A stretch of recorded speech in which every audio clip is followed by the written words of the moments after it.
start.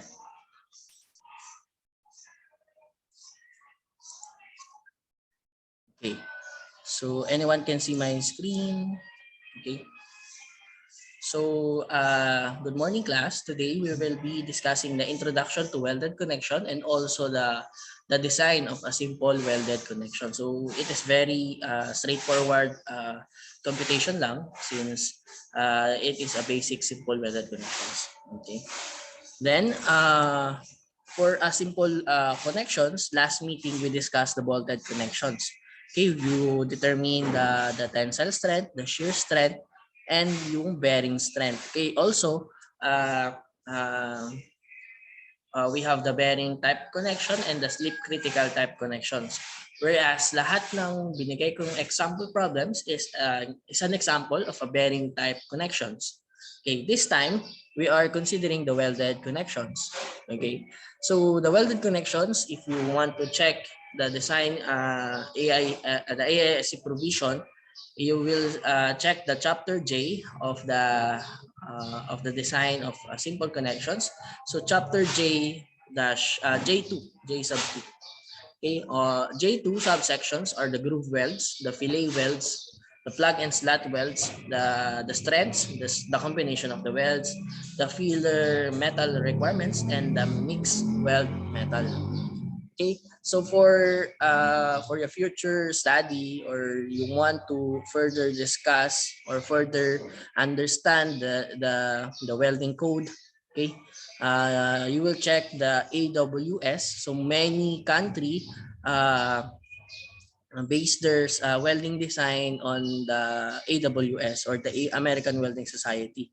So this American Welding Society develops the codes, recommendation, and guides under the ANSI procedures, okay, or the American National Standard Institute procedures. Okay, the structural welding code still is one of the most consulted codes for the welds, and most of the specification of structural design are derived from this specification. Okay, and also for arc welding, where this is the general term for many processes that use electrical energy in the form of an electrical arc to generate the heat for necessary for welding. Okay, so there are essentially four main types of welding methods used in structural applications. So what are those? Number one is the SMAW. Okay, this is the shielded metal arc welding. Ito yung nakikita nyo na typical na nakikita nyo in hardware or in the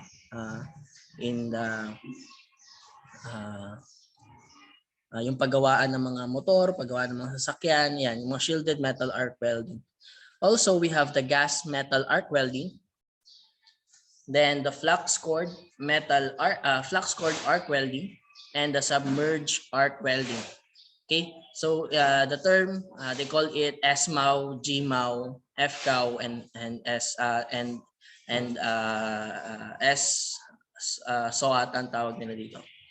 So that's where yun yung tawag nila, what they call. Okay, so for the shielded metal arc welding, so it is a manual stick electrode process that heating is accomplished by means of an electrical arc between the coated electrode and the materials being joined. Okay, then also we have the submerged arc. Okay, submerged arc welding. In this process, the arc is not visible because it is covered by a granular fusible material. The bare material electrode is consumable and that is deposited as filler material.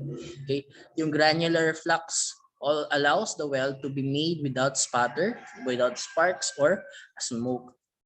Then a gas metal arc welding. In this process, the electrode is a continuous wire that is fed from a coil through the electrode holder.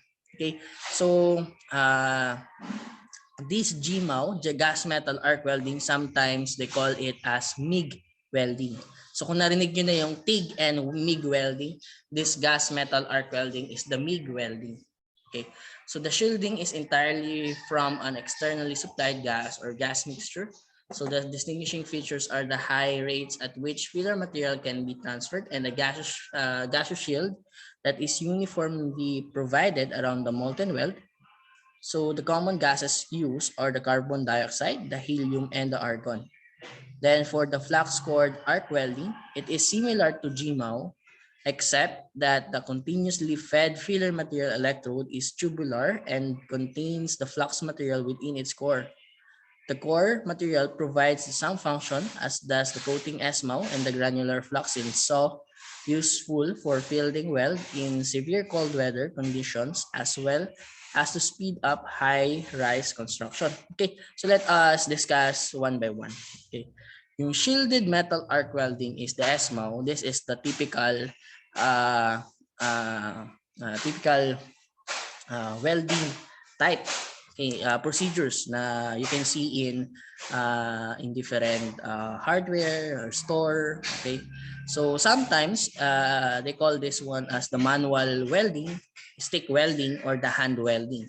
So you will what you call this? You will buy your manual your welding material. So ito siya. Okay. So ito yung welding material mo. Yan. And this is your what do you call this as okay, okay, ito yung tinatawag yung electrode or yung stick, what do you call this, anong tawag sa hardware sa iba ay okay, I forgot, basta this one is the electrode. Okay, in the electrode nakikita nyo yan sa the typical hardware is what you call this E70XX or the E60XX. Okay. Steel rod, tama. Steel rod yung tawag nila. Yan, steel rod. Okay, but that is an electrode. Okay, yan yung electrode. Okay, 'di ba sa stick welding, if you kapag nakakita na kayo mga stick welding or the hand welding, you will have, okay, meron kayong machine, okay? You have your machine, then you have positive and negative, okay? This one, ito yung negative. Ito yung positive, which is this one. Okay? Yung negative, you will clamp it to your welded material, or sometimes kapag mga hardware setup, they have this steel table. Okay, yung steel table na yan. Okay, they have your steel table and ipi-place lang nila yung welding material nila or yung let's say angle bar like this one. Then the electrodes, since yung metal is conductor of a conductor, a good conductor, so yung negative side of your welding machine, you'll transfer all throughout dun sa welding material. So ito yung positive side and this one is your negative side. So that is why mag-perform ng electric flux between the electrode. Okay, this is the electrode or the welding rods and dun sa joining material. Okay, so if you buy an electrode, they have this E70XX and values of XX and E60XX. Okay, this E70XX meaning your electrode is 70 KSI. 70 KSI yung weld strength, and 60 KSI, E60 is 60 KSI.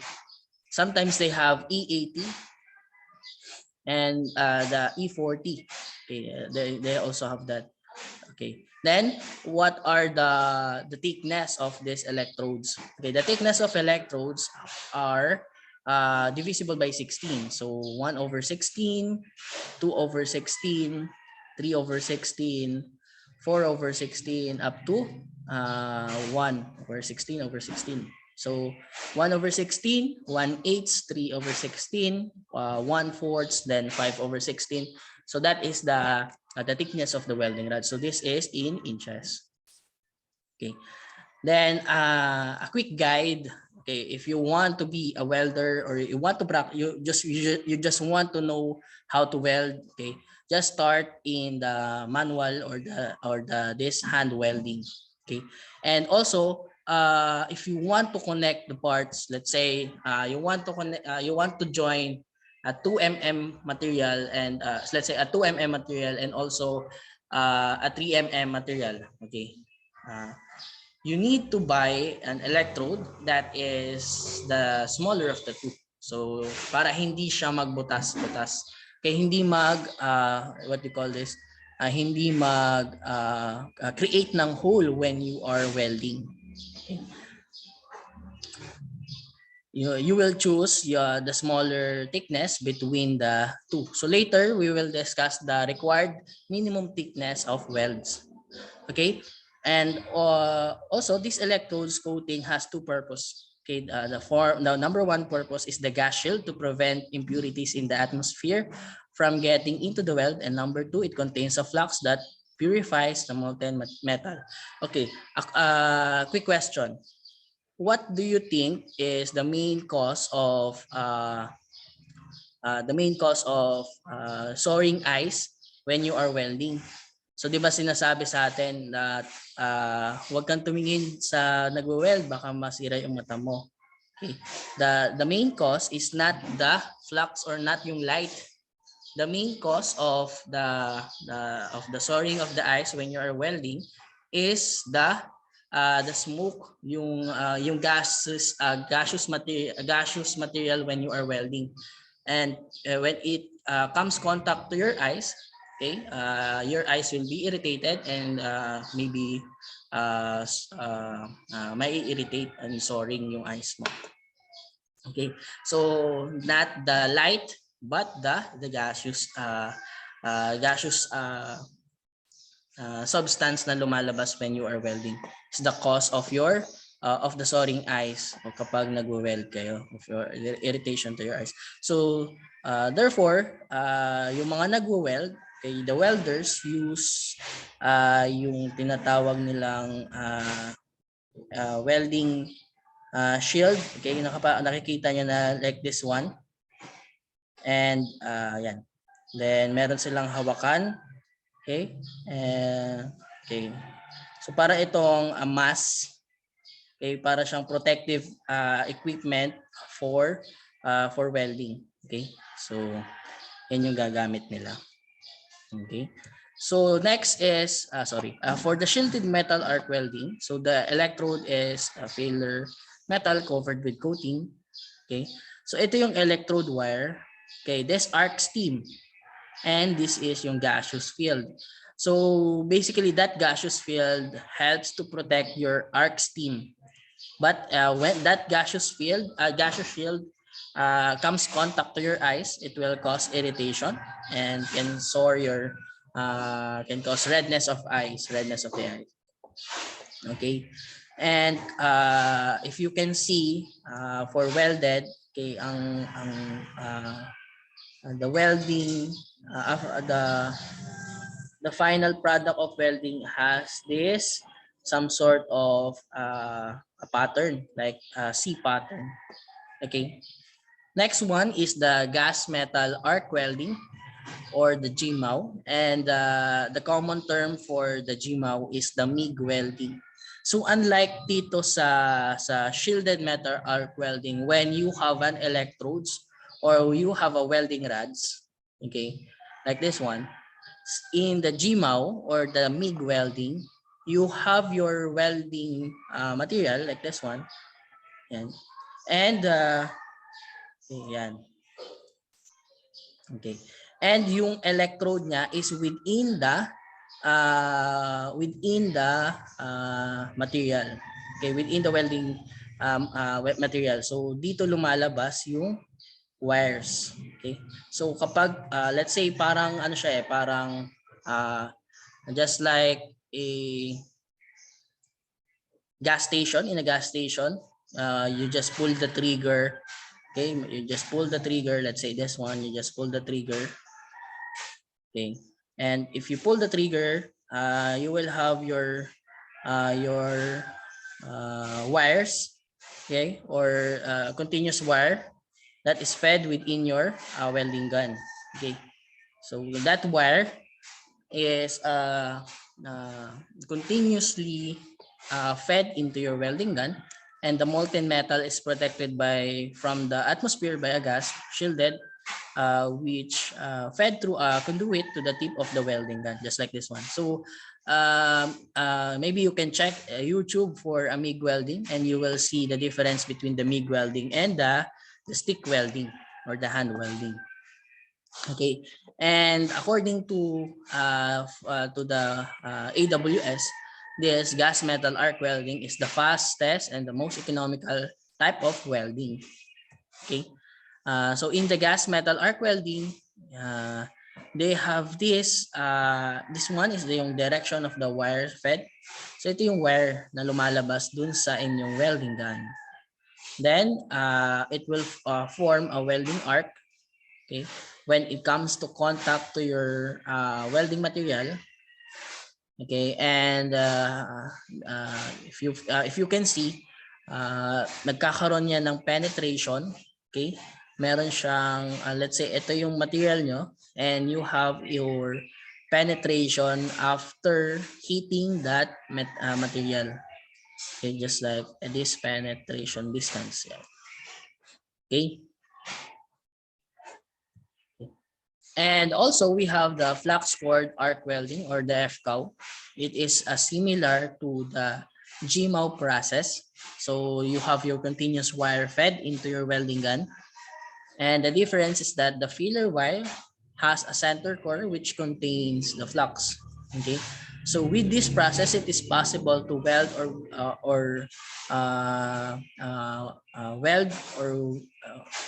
it is possible to weld without the shielding gas, with or without the shielding gas. So this make it useful for exposed conditions, whereas a shielding gas may be affected by the wind. Okay, this flux core arc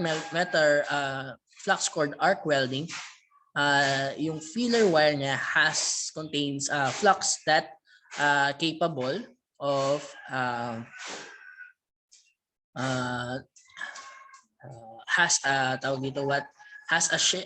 can be welded with or without the shielding gas. So yung gas form from after welding is not exposed in the environment.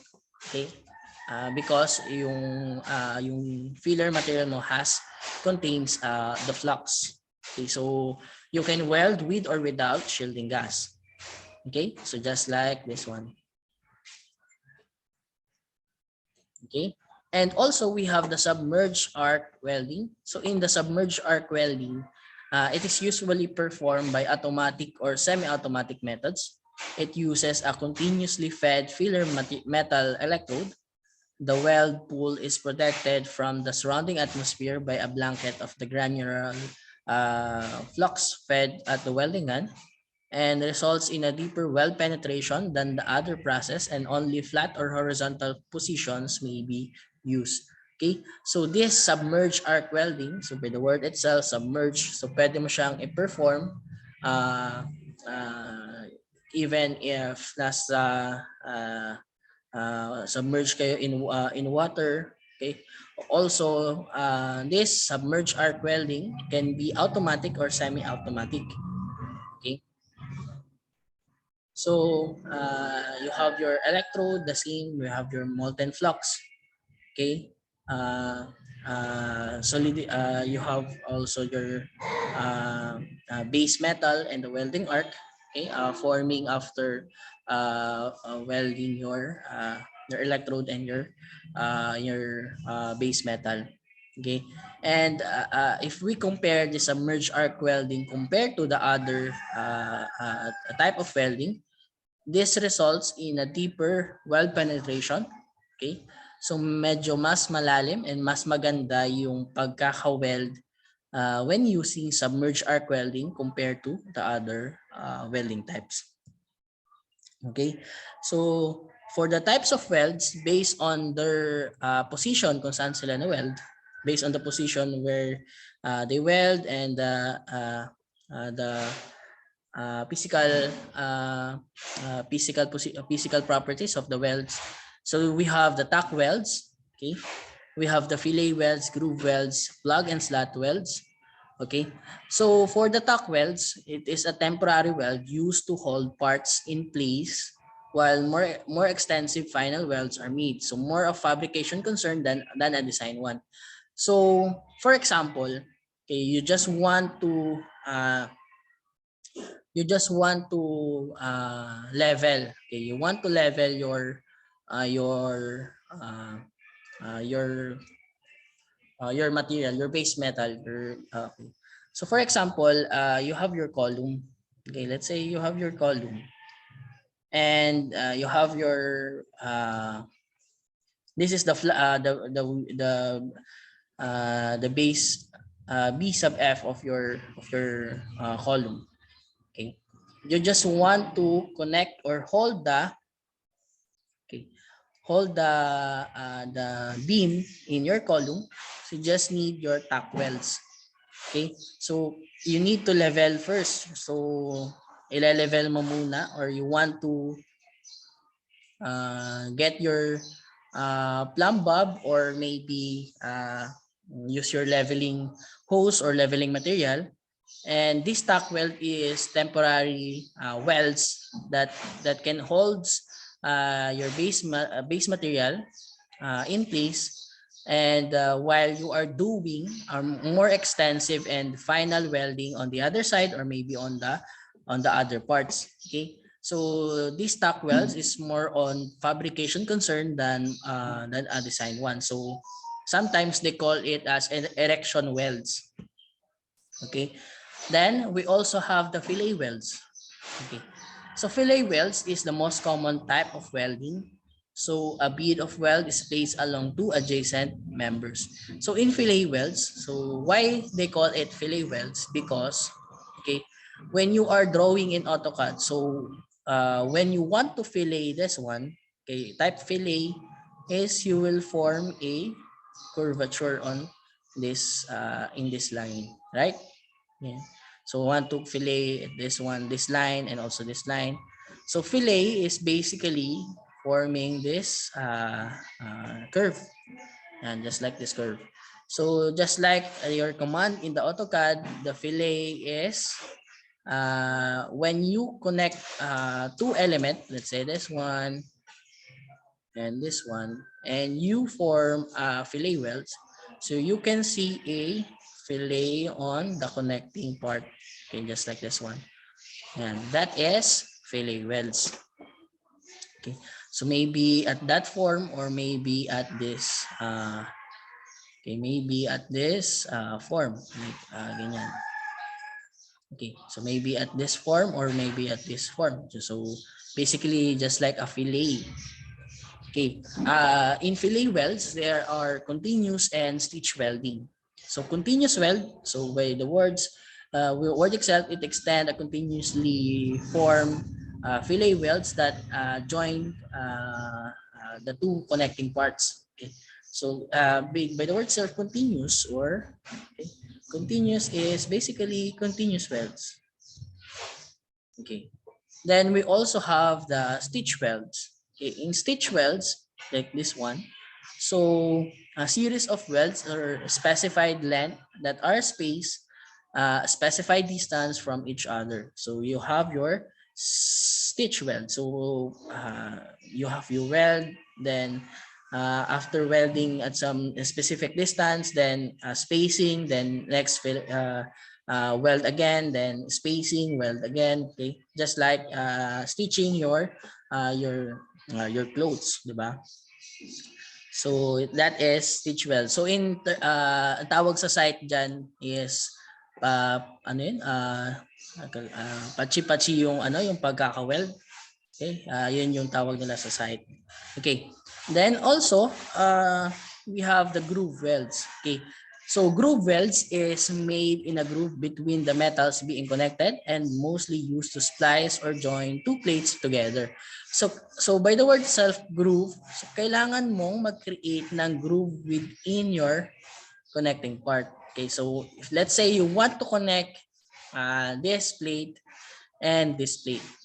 Okay, you want to, let's say you have 4 inches plate, and you have again 4 inches plate. Okay, and you want to have an 8 inches plate. So what you have to do is just connect these two plates. Okay, so mostly these groove welds is used to join two plates together flat.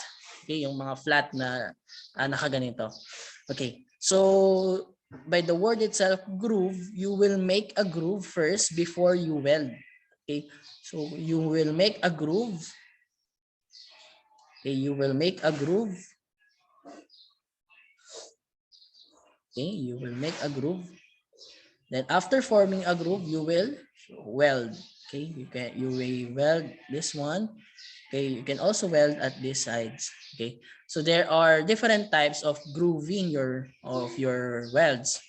Okay, grooving your plates. So we have the square groove. We have the the single bevel groove weld, and the single V groove weld. Okay, so this one is the square groove weld. Okay, so square groove weld is okay. So square groove weld is like this one. Yan. Meron ka pang box dito.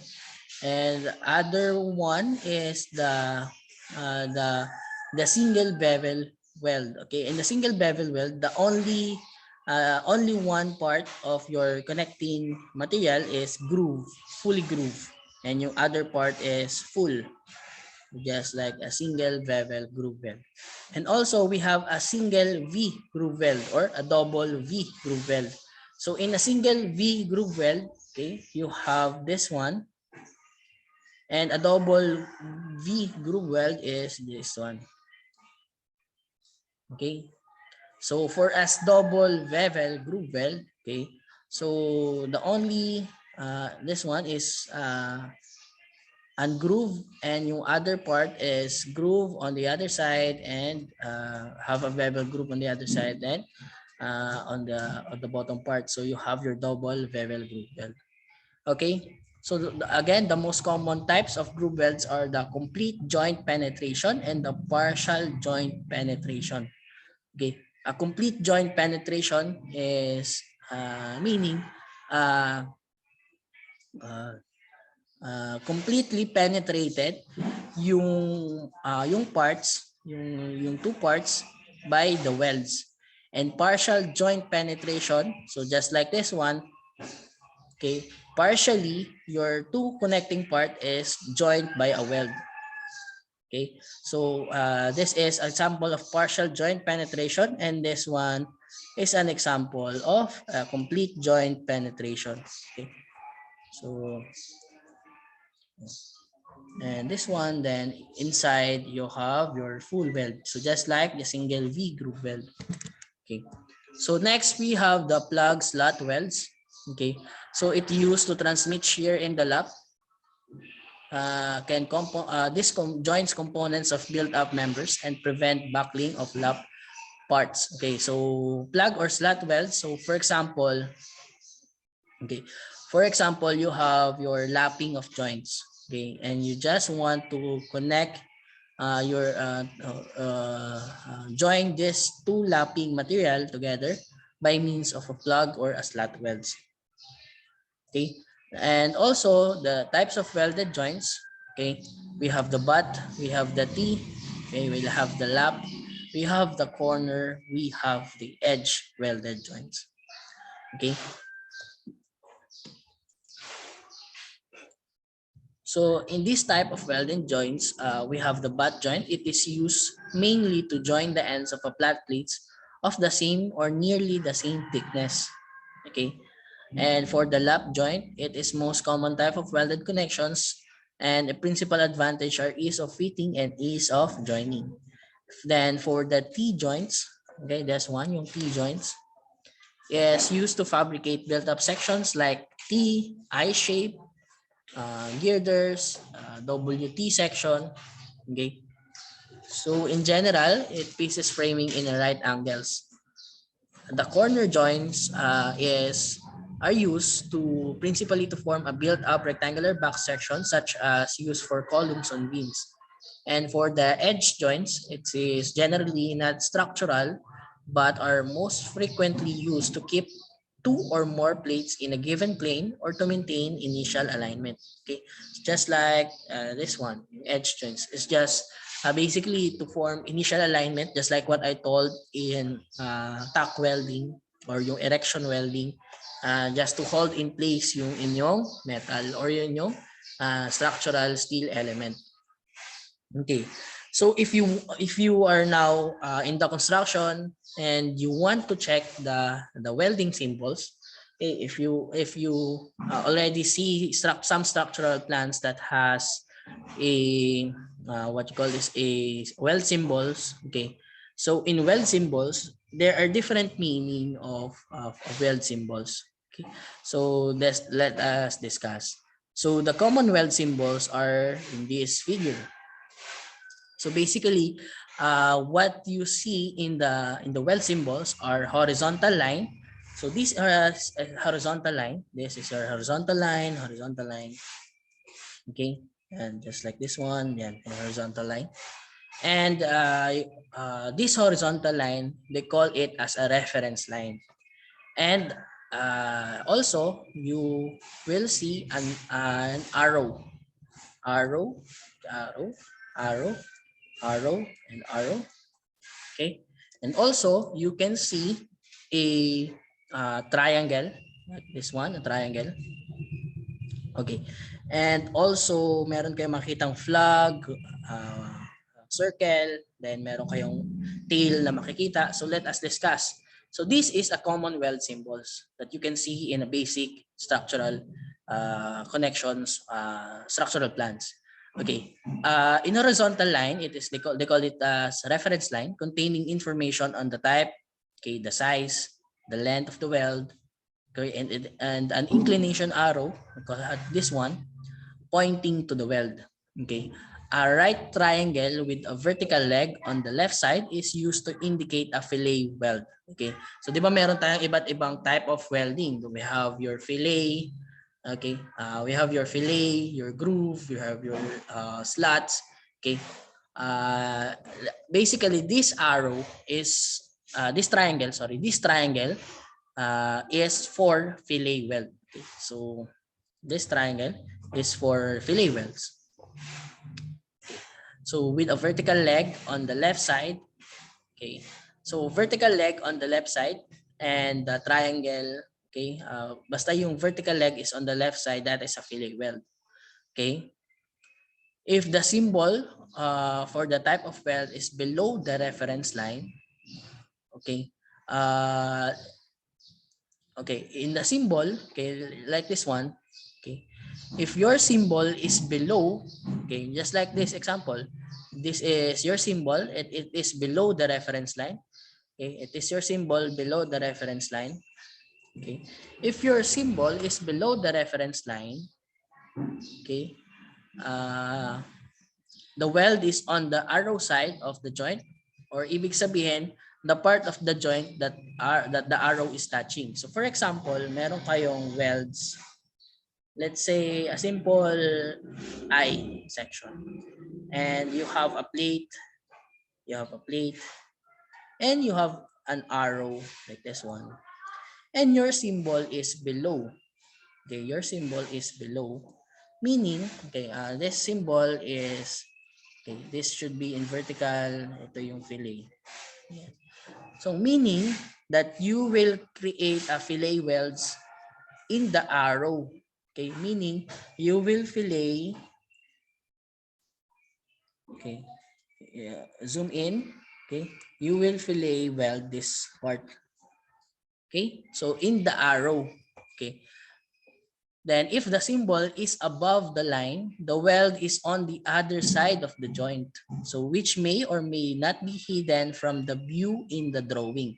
So when your fillet is above, okay, when your fillet is above, just like this one and this one, meaning that you will weld on the other side, not dun sa arrow na kinoconnect.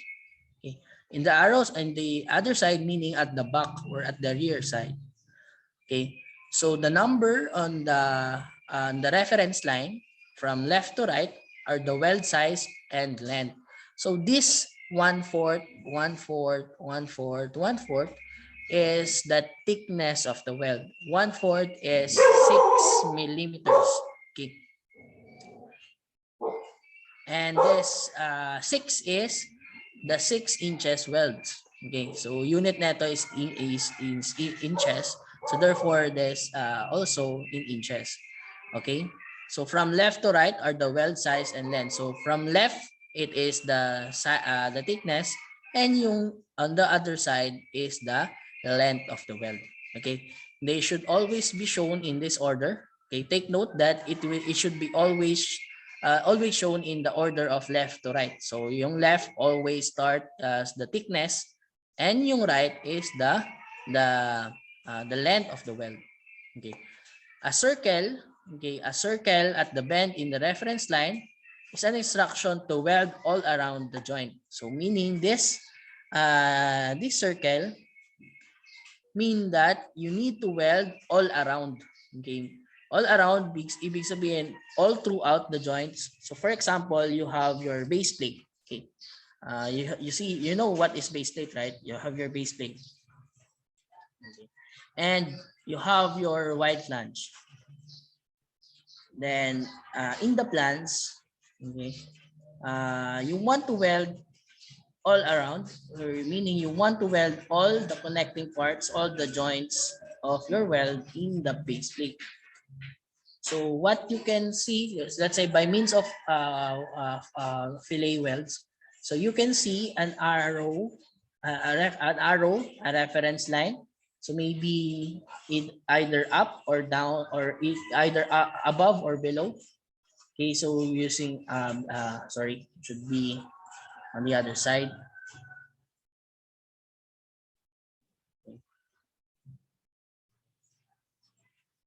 Okay, then you need to place a circle, meaning you don't need to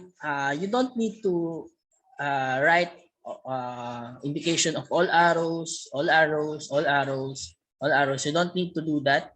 Just indicate circle, meaning that all the connecting part around the joint is welded. Okay, so that is the use of weld all around. Okay, then you also have to specify the process used to furnish other information is a tail, just like this one. So this tail used to specify what is the properties of welding material you need to use. So just like I told you, you have your E70, you have your E60, you have your E80, E40. This is the strength of your welding material. So you can indicate XX. Okay, that XX, if you buy a welding rod, okay, this has a value. This value is I don't recall the definition of the other two values. Okay, but if you check the AWS, they have this definition of the two values. Okay, E70 is an electrode using a 70 KSI strength. Okay, so that is that symbol. And also, meron tayong flag. Finally, a flag placed at the bend in the reference line that indicates a field weld. Okay, meaning a field weld, meaning you need to weld it on the site, not on the what you call this, in your warehouse. Okay, so it depends on the figure, okay, on the case to case basis. So for example, you have your you want to connect your uh, you want to splice your beam. You want to splice your beam. So let's say ito yung beam. Okay, this is your beam. So you want to splice it by means of placing a plate in between them. So you can do it on your warehouse. So basically, get your welder, weld it on the warehouse. Then after welding it in your warehouse, then dalhin nyo siya sa site. Doon nyo siya ika-cast in place. So you will dadalhin nyo siya sa site, then doon nyo siya ika-cast in place. So ibig sabihin, your beam is already constructed. I-place nyo na lang siya doon sa site. However, if you have a field weld, meaning you cannot weld it on your warehouse, on your hardware, on your let's say your barracks. Okay, you need to weld it on the construction site. Okay, so that is the field weld. Okay, so other weld symbols are this one. So what I've given is the common welds for fillet. So since fillet welds is the most common type of welds, so this one and this one. Then also there are also different types, different symbols of weld. So you have your back welding, fillet welding, a plug or slot welding. So just change this geometry by back, fillet, plug, square, or a V, bevel, U, J, flare, bevel. Okay, also supplementary weld symbol is spacer, weld all around, field weld, flash, convex. So this is also an example of standard location and elements of your welding symbol. Okay. Also, just like this one, so medyo complicated na yung weld symbols na to, and also this one is yung backing bar. So using a okay, let's see. You have your plug or slot welds with a V-cut on the place, okay, on plate. Okay, so you will form a V-cut. Okay, your V, yeah, this one, V groove. Then a plug or slot weld. Okay, and this arrow meaning, so meaning nasa yan yung arrow na i-connect mo. Okay, also you have your okay, you have the same figure using your back weld. Okay, naka-back weld meaning you need to weld this on the back. Okay, so you will weld this on this side. Okay, then you also have this figure and this figure. Okay, so medyo complicated na or supplementary welding symbols. Okay, and also another example is this one.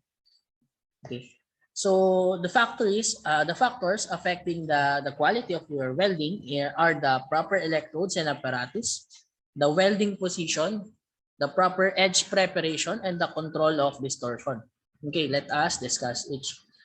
The proper electrodes and apparatus, meaning the electrode material that is specified to match the strength of the steel, the diameter of the welding electrode, and the size of the electrode is dependent on the weld to be made and on the electrical current output of the welding apparatus. Okay, so the proper electrodes and apparatus affect the quality of your welded connections. Number one, yung electrode material. Okay, so just basically we structural engineers need to specify the welding materials that we need to use in our welding connection or in our welded connection. So we need to specify E70XX or E80XX, E40. So what are the material that we are going to use? Okay. Also, we need to specify the diameter of the welding electrode. Okay. For example, indicated in the structural plans, indicated in the structural plans that you need to use, let's say, this one, 1/4 inches. Okay, 1/4 inches. But the welder or the contractor uses 3/16 inches of electrodes. Okay, so dapat the thickness of the weld is also the diameter of the welding electrodes. Okay. And also the size of the electrical current output of the welding apparatus. Okay. Based on the AWS, okay, there is a specific electric current in a in a welding rod. Okay. So for example, 240 amperes is can resist the 3/16 welding rod. Okay? Kapag medyo mataas kasi, if your electrical current is above the tolerance of the welding rod, okay, what will happen is your welding rod is overheat and can create a hole and can rupture your welding base metal or a welded base metal. So for example, ito yung inyong plate. This is your plate and this is your plate. And your electrode is have a high electric current.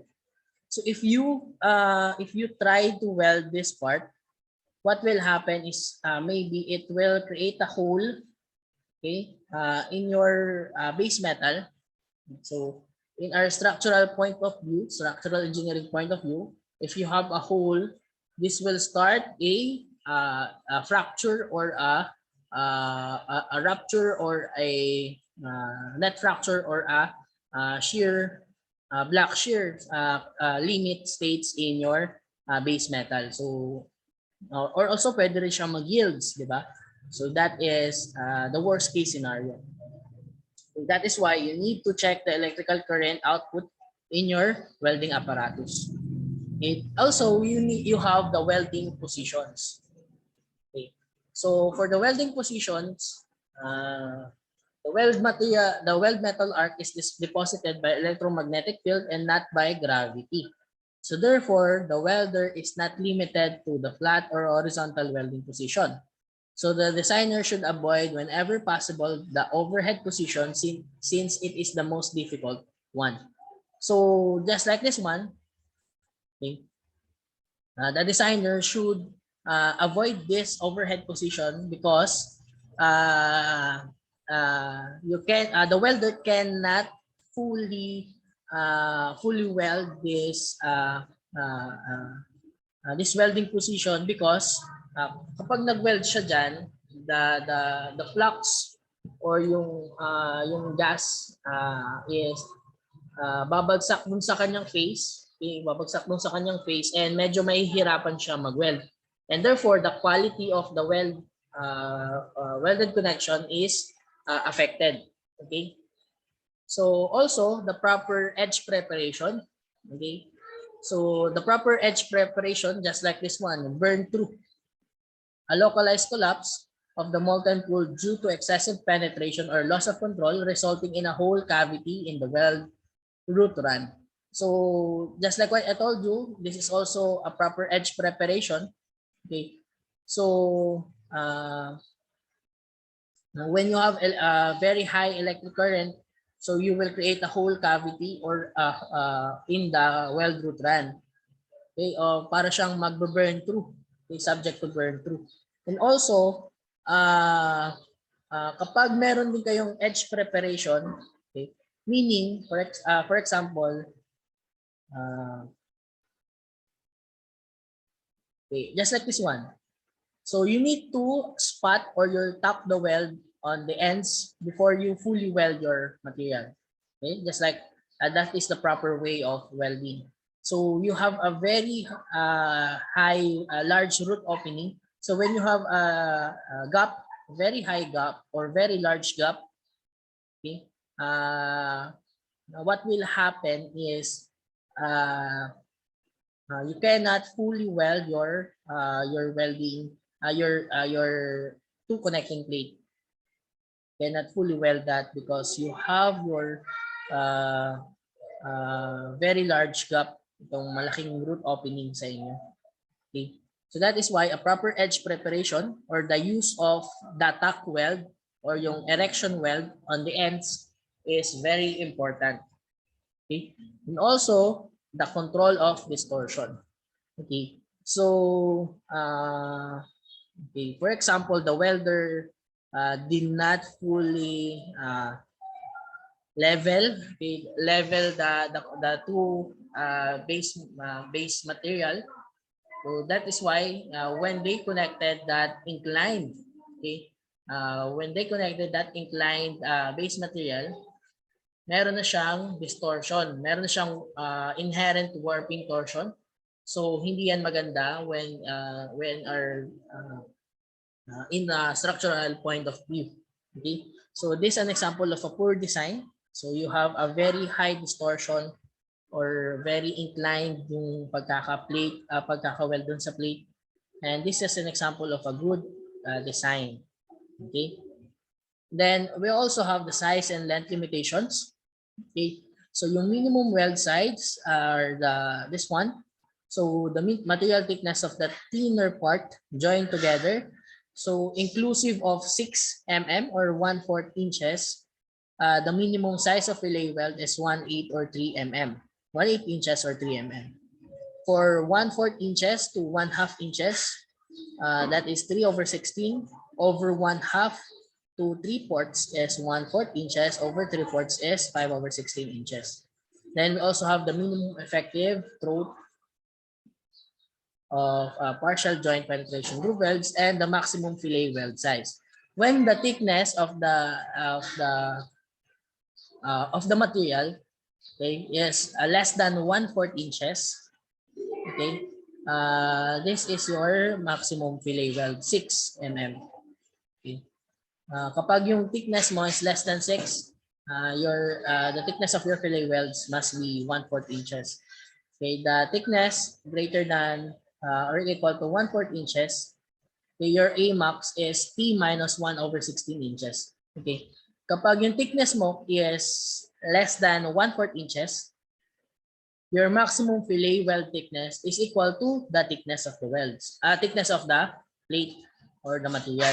Okay, if your thickness of the material is greater than 1/4 inches or 6.4 mm, okay, your fillet weld thickness is T, the thickness T minus 1/16 inches.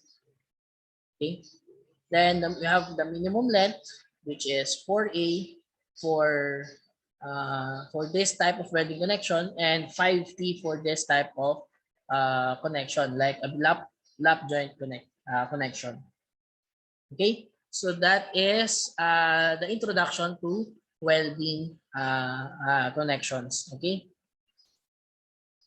so let us discuss the other module, yung 15B. So we are now capable of designing simple welded connections. So you know what are the basic parts of welds or the different types of welding. So this time, as a structural engineer or the designer, we want to design the simple welded connections. Okay, so in this module, this is simple weld, meaning we don't deal to the welded connection that is eccentric or have a moments. Okay, this type of connection only applies for a simple pure tension, okay, or a pure shear, the combination of tension and shear. Okay, so dito lang tayo sa design na yon. So let's see if we still have time or kung pwede kong ilagay siya sa finals to design as an eccentric bolts or an eccentric welded connections. Okay. So an specification for fillet welds. Okay. So an effective area, the effective area of fillet weld shall be taken the effective length times the thickness of the throat. The effective thickness of the throat. Okay. So ganito kasi yan eh. So bakit nakuha yung 0.7070? Okay. So for example, this is your maybe dapat 3D. Yan. Then you need to connect. Okay. This is your plate. This is your plate. And you want to connect that plate to form an angle bar. Okay, like this one. Okay. Okay. So you want to connect these two plates together to form an angle bar. So what you have to do is create a fillet weld. So you basically you weld this part, okay, this part together. Okay. We will weld this one. Okay. So ganyan yung makikita nyo dun sa when you are welding these two plates together. So if we check that in a section view, okay, check natin sa section cut, create a section cut. So what will happen is this one. You have your weld thickness and this is your okay, this is your weld thickness. Ito yung thickness T and this is your thickness T. But the only effective welds is this distance. Yan lang yung effective. Okay. So in simplicity of the design, so this curve is transformed to a line. That is why you have this triangle. So this is your thickness T, the thickness of the diameter of the electrode or the thickness of the weld. This is the thickness of the weld. And this is the only effective distance. Yan. Okay, so saan galing yung 0.707? So basically, this is a right triangle. Then when you have same thickness T on the other side, meaning this is 45 degrees, this is also 45 degrees. So this is also 90 degrees. So 90, 45, 45, 180 degrees. So if this is 45 degrees, so basically this line is 90 degrees and this is also 45 degrees. Okay. So this is okay. Okay. So if we check this triangle, okay, this small triangle now, so basically that is this one. So this is your triangle. Okay. Your T is now the hypotenuse. Okay. Yung T mo, this is now the hypotenuse. And this is your 45 degrees. And this is your 45 degrees. Okay. So also, this length is basically equal to cosine 45t. And this is also equal to sine 45t, right? Okay. Then cosine 45, if you try to check the value of cosine 45 is equals to 0.707t. And this is also 0.707t. Okay, so meaning this one is also 0.07t and this one is also 0.707t. That is why this is 90, this is 45, this is 45, this is also 45 degrees. Okay, so that is why the effective fillet weld or the effective area is equals to 0.0707t times L. So what is L? This length L. So for example, this is your total length L. Okay, kung titingnan natin yan in the titingnan natin siya in 3D. So this is this one. Okay. Maybe other color. So this length and this line. Okay, so basically para siyang ganito. Okay.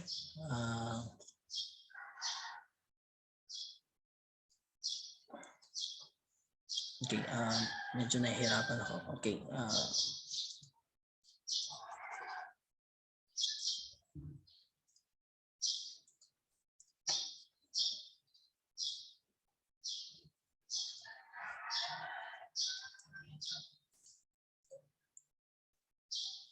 Okay, itong line na to, itong area na yan. Yan, itong area na yan. Okay, nakikita nyo ba? Okay, maybe on the other figure. Okay, let's try. Okay,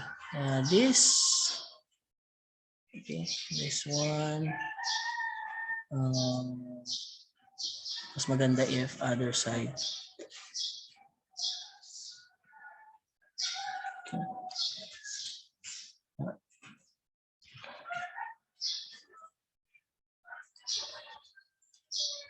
Okay, this one, then connect natin siya sa line. Okay, this one, and also that one. Okay. Okay. Yung parang area of okay. I can draw it. Yan, like this one in that area, and this is your fillet. Yan. Okay, and after that is your connection.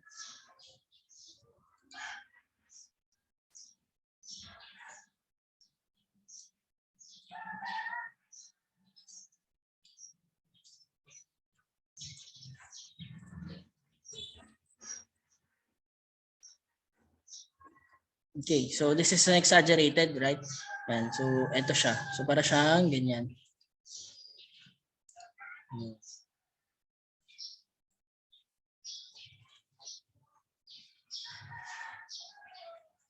Yan. Yung parang distance na yan, yung cut na yan, yung cut na section na yan, that is that 0.07 t times L. So this is your 0.07 t times the total length L. That is the effective area. Okay.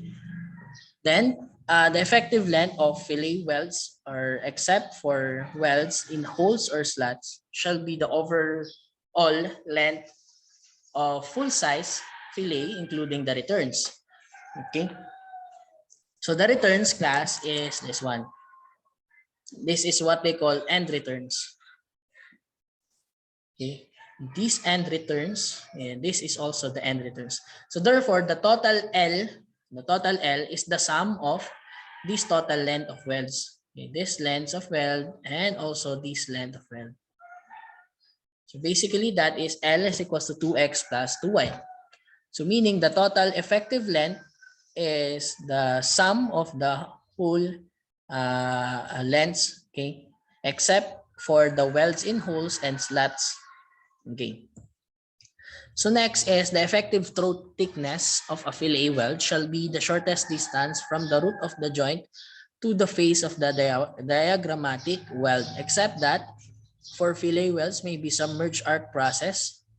The effective throat thickness shall be taken equal to the leg size for 10 mm and smaller, and equal to the theoretical throat plus 3 mm for fillet welds that is larger than 10 mm. Okay, this is only for saw process, and this one is for SMAW process. Okay, for saw process. Okay, for saw process, this T sub E is depends on the size of the leg size. Okay, for example, you have connecting plate of less than 10 mm, therefore your T is equals T. Okay, and for example, your thickness is greater than 10 mm. So your effective T sub E is 0.07 T plus the 3 mm. This is only for the saw process. Okay. Then for fillet welds, okay, this is the minimum size of fillet welds and the maximum size of fillet welds. So this one, in SI unit, so yung just like what I given in the previous slides, okay. So it is the same. So from up to 6 mm, your minimum fillet size, fillet weld size is 3 millimeters, 6 to 12, 5 millimeters, 12 to 26 millimeters, and over 28 millimeters. And the material thickness that is less than 6, not greater than the thickness of material, and for greater than 6, not greater than the thickness of material minus 1.6 mm.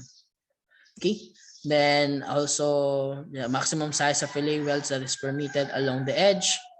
Okay. And the effective net area of fillet welds. So if you remember, we have the shear log factor U, or the reduction coefficient. Okay. The reduction coefficient L in fillet welds, when L is greater than 2W, okay, L is the length of weld and W is the plate width, or the distance between welds, your U is equals to 1.0. When 2W is greater than L, your L is greater than 1.5W, your U is 0.87. And when L is less than 1.5W and L is greater than W, okay, your shear log factor or reduction coefficient is 0.75. Okay. And also, meron tayong intermittent fillet welds, okay, which is the same to the stitch welds. Okay, so they also have a provisions. Okay, and for the lap joints use of fillet welds, they also have provisions. Okay, so for the end returns of fillet welds, the end returns shall be greater than or equal to the 2 times the nominal size of the weld. Okay, again, your end returns, okay, this one is your end returns, shall be greater than or equal to 2 times the thickness of the weld. Okay, so let us try to solve for the problems, the tensile capacity of the welded connection. So before we do that, we need to determine the formulas of the tensile capacity of welded connections. Okay, so on the left side are the ASD provisions, and on the right side are the LRFD provisions. Okay, based on the gross area, you recall that is 0.6 FYAG and 0.9 FYAG. 0.6 FY comes from 1 over 1.67. Then based on effective net area, 0.5 FUAE and 0.75 FUAE. If you remember, 0.5 is basically 1 over 2.0 in ASD, that is equals to 0.5 FUAE, whereas your AE is equals to UAG. Okay, so basically this is what we are discussing in the first part of our steel design. Okay, and also based on shear capacity of the weld. Okay, the based on the shear capacity of the weld, okay, basically the throat, the effective area, okay, which is 0.707 T times L. So that is the area. 0.707 T L times the capacity. What is the capacity? If you remember, the nominal for this one is 0.6 FU, and the omega factor in shear capacity of the weld is 0.5 is 2.0. That is why this formula is 0.3 FU times L.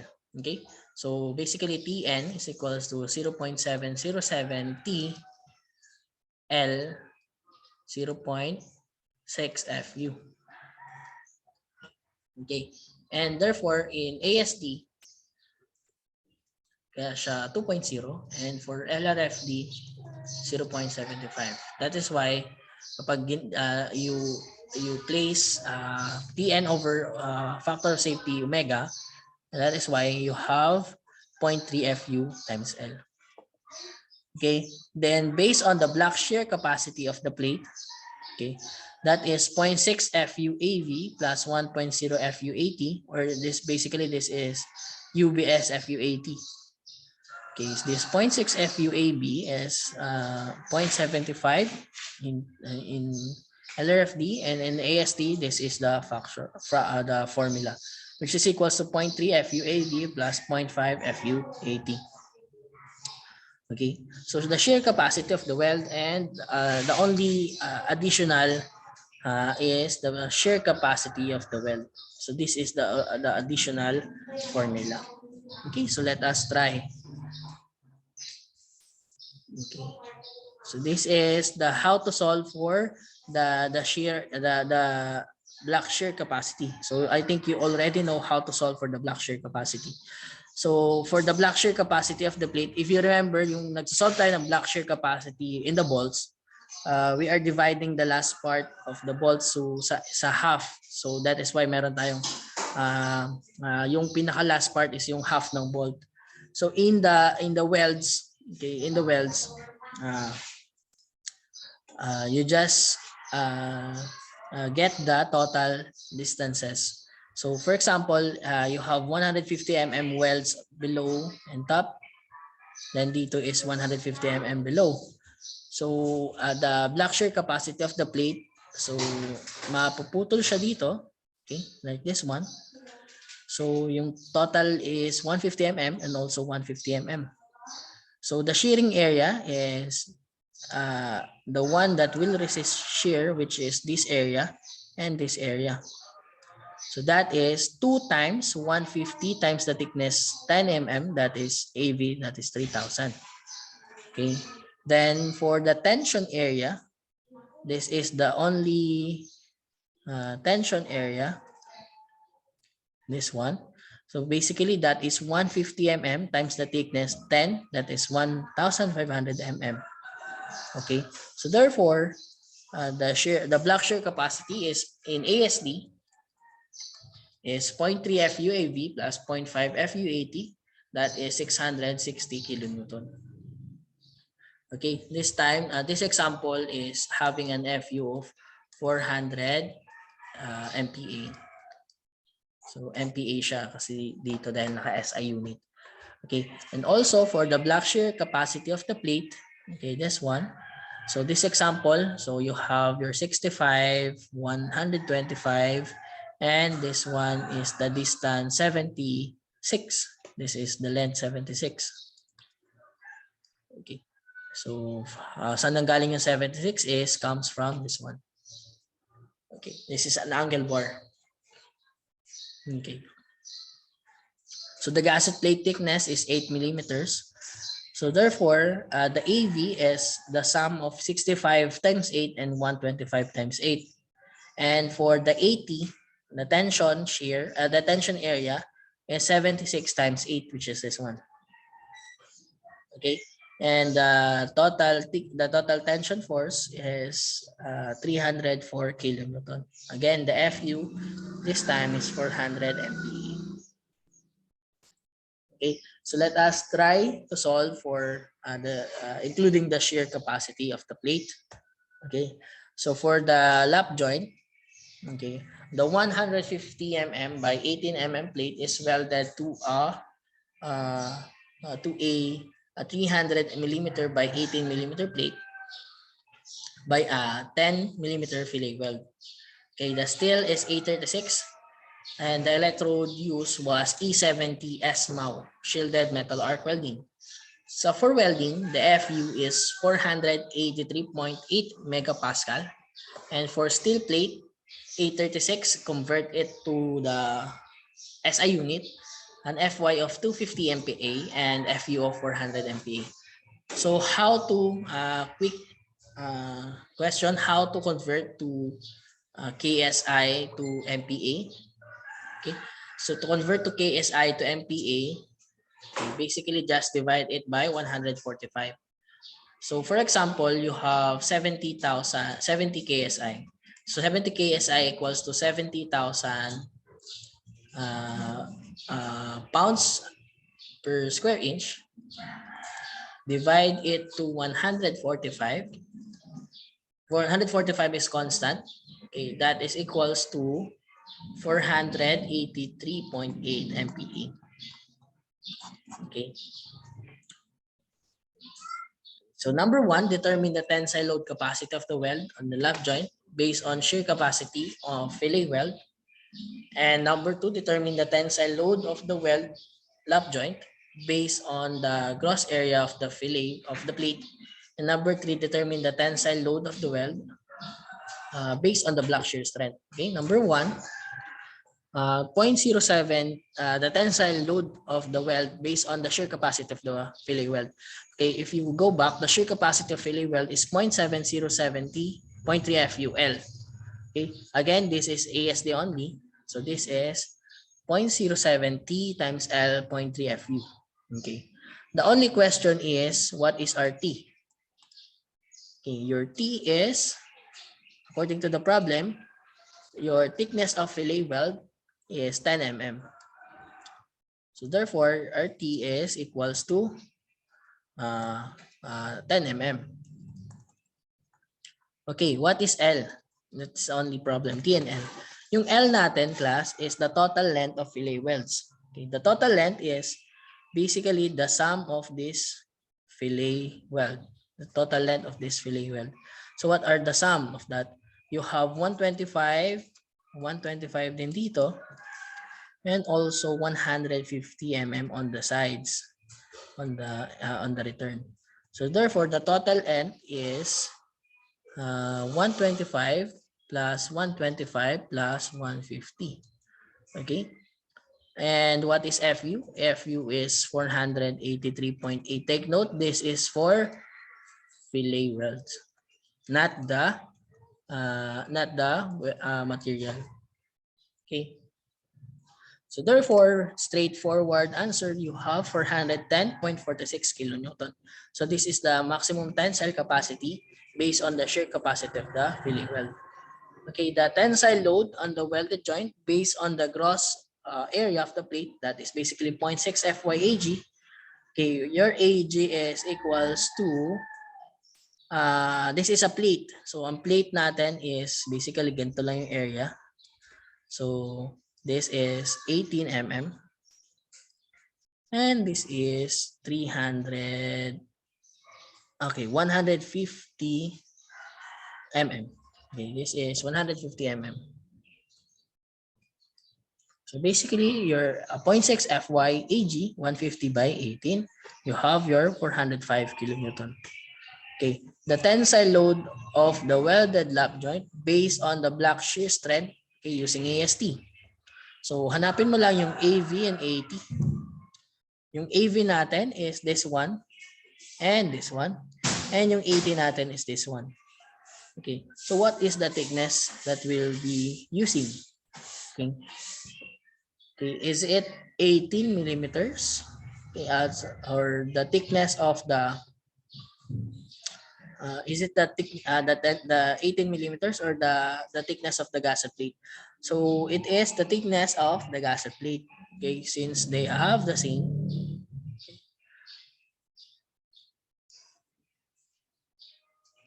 Okay, block shear strength of you need to check the thickness of the gasket plate and the thickness of the base material. So since they are the same, okay, you just simply use 18 millimeters. But if they are not the same, gagawin nyo is solve for the two values and determine the minimum. That is the answer. Okay, therefore, you have 125 times 2 times 18. And your other one is 150 times 18. Therefore, the total T is 10,080 kilonewtons. Okay, so that is how you solve for the shear capacity of the block shear strength of the welds. Okay, then also still have time. Okay. So a parallel load weld lap joints is shown in the figure using A36. Okay, electrode using A70. Number one, determine the tensile capacity of the plate. Assume a reduction factor of 0.75. Okay, so based on the tensile capacity of the plate on the base gross area, so basically that is 0.6 FYAG. So that is 200,000 at 880 newtons. And based on the effective net area, okay, that is T, that is 200.88, 202,500 newtons. Basically, that is 200.88 newtons. So don't worry, I think you already know this part because this is the same on the prelim. Okay, when you're dealing with the tensile strength of the steel members. Okay, so next is the length L. Okay, determine the length L. Okay. So therefore, yung governing load governing capacity natin is 200.88 kilonewton, and that governing capacity is the one you will use in designing the length of the weld. Okay. So the length of the weld, so the maximum fillet weld size is, since that is greater than 6 mm, so therefore 9 minus 1.6, that is the maximum fillet weld is 7.4. So in this problem, we will use 7 millimeters. And the length of the weld required based on the shear capacity of the weld. So your T, which is this T, equate mo siya sa 0.07 T, 0.3 FULT, the shear capacity of the weld. So what you are missing is the length T. Okay, the thickness of the weld, you are using 7 mm. So your length T is 279.55 millimeters. And take note, you will use an end returns. So in the end returns, that is twice the, your end return shall be twice the size of your welds. You go back to the end return requirements. That is, therefore, that is 14 millimeters. So ito yung 14, ito yung 14. And this length is, basically what you have left is 279.55 minus 14 minus 14. Then pag i-divide siya sa 2L, therefore that is 125.77 mm minimum. So therefore, check the assumed value of reduction factor using U is equals to 0.75 when 1.5 W is greater than L. 1.5 times 150, this is the length W, is greater than L, which is okay. Therefore, you will use L, that is equals to 150 millimeters. Okay, and for the block shear strength, still the same. And what we doing in tension members, your AT is basically ito siya, 9 mm. They are both 9 mm gasket plate. Okay, so therefore, your AV is 150 times 9, and your AT is your AV is 2 times 150 times 9. This is the block shear part, and your AT is 150 times 9. And solve for the block shear strength, you have this formula, and you have 594 kilonewton. Okay, basically ang nadagdag lang na provisions is the shear strength of the welds, which is this one. And the shear strength of the weld is basically equal to 0.07 T times 0.3 FU times L. Okay. So any questions